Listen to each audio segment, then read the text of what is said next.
হরে কৃষ্ণ, রাধে রাধে। আজকে বানাচ্ছি হচ্ছে দই পটল। তো রেসিপিটা তোমরা বানাবে এইভাবে, কিভাবে আমি সেটা তোমাদের সঙ্গে শেয়ার করছি।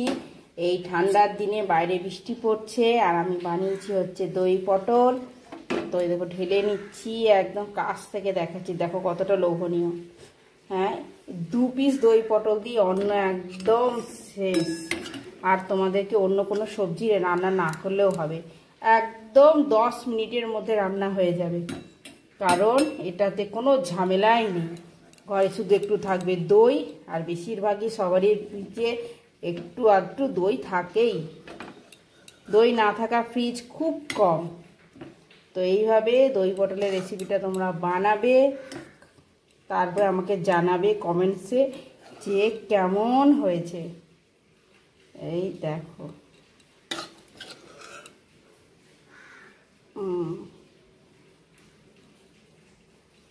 এখানে পুরো 400 গ্রাম দই আছে। 400 গ্রাম দইয়ে আমি এই দই পটলটা বানিয়েছি। এর থেকে কম দইয়েও তোমরা বানাতে পারো, কোনো ব্যাপার না সেটা। এই দেখো, তো উপর থেকে আমি একটু কাসৌরি মেথি ছড়িয়ে দেবো।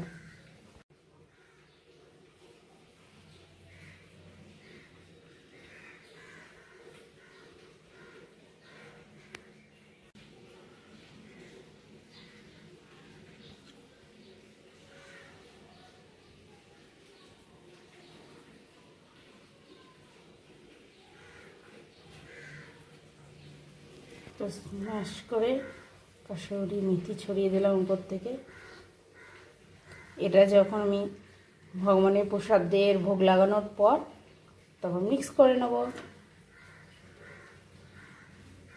তো তোমরা এইভাবে বানিও দই পটল।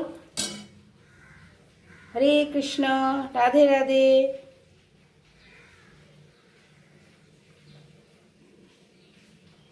হরে কৃষ্ণ, রাধে রাধে। তো আজকে বানাবো হচ্ছে দই পটল। তো এই দেখো, পটল লম্বা লম্বা করে আমান্য করে ভেজে নিচ্ছি, আর একদম টক দই নিয়ে নিয়েছি। কতটা পরিমাণে এ দেখো, এইটা একদম পরিমাণ নিয়ে নিয়েছি। এটা আছে মনে হয়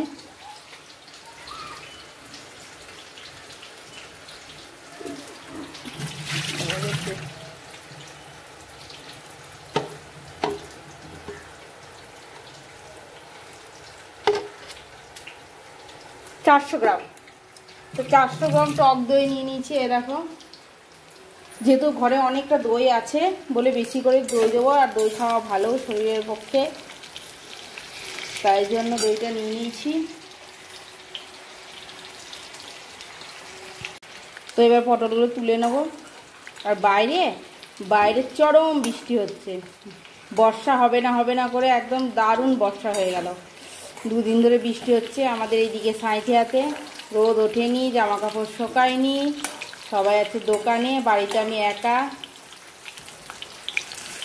আজকে অন্য দিন হলে আজকে খিচুড়ি বানাতাম, যেহেতু কালকে একাদশী করেছি, তাই আজকে আর খিচুড়ি বানালাম না, শরীরটা খারাপ করে যদি, তাই জন্য। তো এইভাবে আমি পটলগুলো তুলি। তো দই পটল বানাতে আগে মশলা কী নেবো সেটা তোমাদের সঙ্গে শেয়ার করে নিই।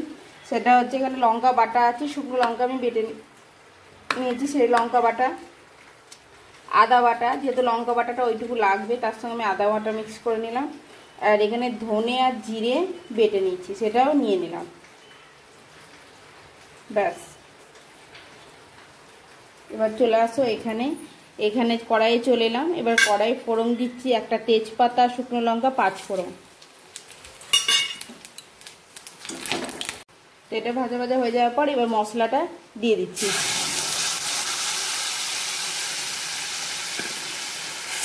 ভালো করে একটু কষিয়ে নেবো।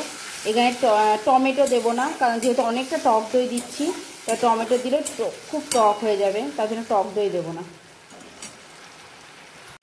তো মশলা ফুটে গেছে, এবার একটু হলুদ গুঁড়ো দিয়ে দেবো। এই দেখো,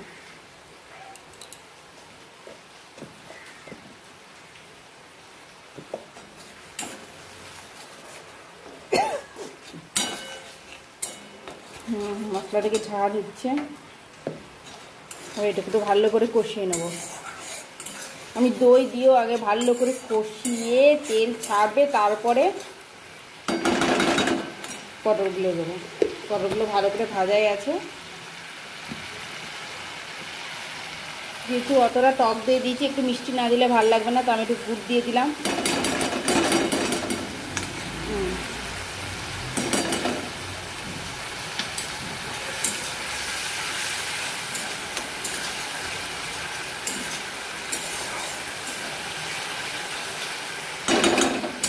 আর বাইরের সিনটা দেখো, আর কেমন বৃষ্টি হচ্ছে,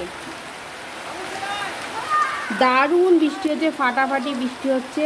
এই জানলে সত্যি আমি খিচুড়ি বানাতাম যে এতটা বৃষ্টি হবে আজকে, সকাল থেকে ভাবতে পারিনি। এই দেখো দারুণ বৃষ্টি হচ্ছে, সব জানলা টানা লাগানো আছে, আর ভিতরে আমি রান্না করছি। আর এই দেখো লাল্লা বসে আছে। তো এদিকে আমার মশলাটাও কষা হয়ে গেল তোমাদের বৃষ্টি দেখাতে গিয়ে। এবার টক দইটা দিয়ে দেবো।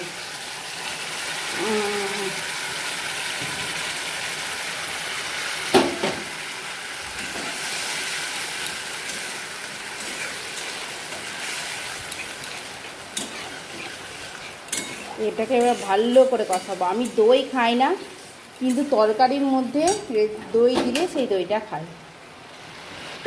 বাটিটা একটু ছিল, সেটা আমি একদম চেঁচে বুচে দিয়ে দিলাম। এই দেখো অতটা দই, তোমরা ভাবছো এই কটা পটলে কি হবে, আসল কথা বাড়িতে দুটো মানুষ, স্বর্ণকার আর আমি খাওয়ার, বড়টা তো খায় না এসব সবজি টবজি, তো তার জন্য এটাই ঠিক আছে। গ্রেভি দিয়ে অন্ন মেখে প্রসাদ পেতে খুব ভালো লাগে, তাই এটা ফুটুক আর একটু ভালো করে কষবো। যেহেতু আমি দই খাই না, তা দইয়ের গন্ধ যদি সবজিতে আসে আমি খেতে পারবো না, সেই জন্য এটা এবার ভালো করে ফুটুক। কালারটা দেখো কত সুন্দর এসেছে, কালার দেখে তোমরা বুঝতে পারছো জিনিসটা খেতে কত টেস্টি হবে।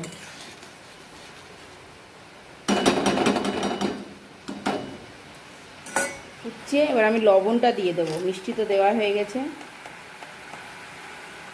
এই দেখো পরিমাণ মতো লবণ দিয়ে দিলাম, আর লবণ লাগবে না, একটুতে হয়ে যাবে।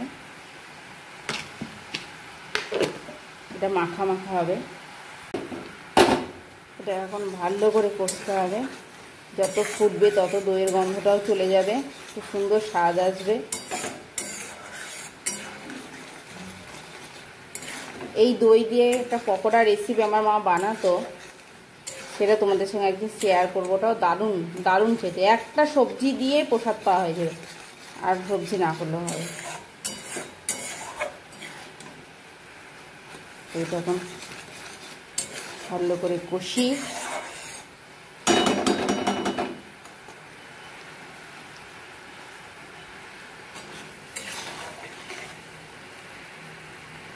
তো আমরা এবার এই পটলটা এর মধ্যে দিয়ে দেবো। এবার পটলটা দিয়ে দেবো, পটলটা দিয়ে কষবো যাতে মশলাটা এর মধ্যে ঢুকে যায়। এরকম এই কষতে কষতে রান্না হয়ে যাবে।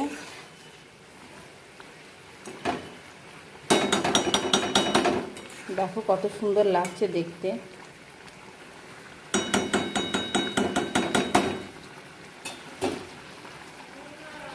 তোমরাই বলো কেমন লাগছে দেখতে, দারুণ ফাটাফাটি।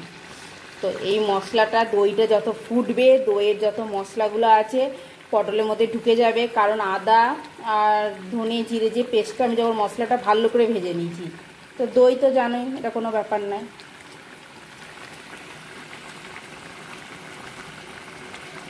তো দেখো কত সুন্দর লাগছে।